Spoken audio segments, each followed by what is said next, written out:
Hello friends, welcome back to my channel. It's me Laiba और आप देख रहे हैं Laiba health and beauty tips.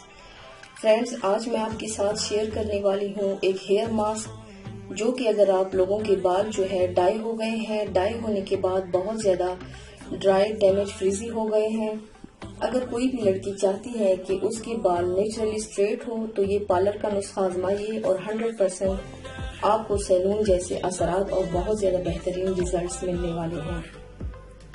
तो चलिए स्टार्ट करते हैं, पर इससे पहले प्लीज मेरे चैनल को सब्सक्राइब कर लें और बेल आइकन को दबाएं ताकि मेरे डेली की नोटिफिकेशन आप लोगों को आसानी से मिलती रहे।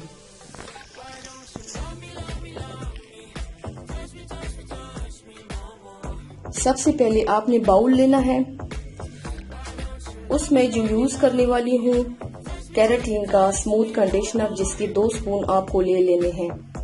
ये है केराटिन का कंडीशनर है, जिसके बाल डाई हो गए हैं वो ये यूज कर सकते हैं। आपने इसके 2 स्पून लेने हैं। उसके बाद 1 स्पून आपने कोकोनट ऑयल लेना है और दोनों को आपस में मिक्स कर लेना है। अच्छी तरह से मिक्स कर लेंगे। उसके बाद आपने बालों की लेंथ पे अप्लाई कर लेना है। इससे आपका बहुत अच्छा हेयर स्पा होगा और पार्लर से रिलेटेड बहुत सारी वीडियोस मैं आपके साथ आगे और भी शेयर करने वाली हूँ। सो फ्रेंड्स, ट्राई जरूर कीजिएगा, मुझे फीडबैक जरूर दीजिएगा। मेरे चैनल को सब्सक्राइब करना मत भूलिएगा। अपना बहुत ज्यादा ख्याल रखिएगा। मिलते हैं मेरे नेक्स्ट वीडियो के साथ, तब तक के लिए अल्लाह हाफिज।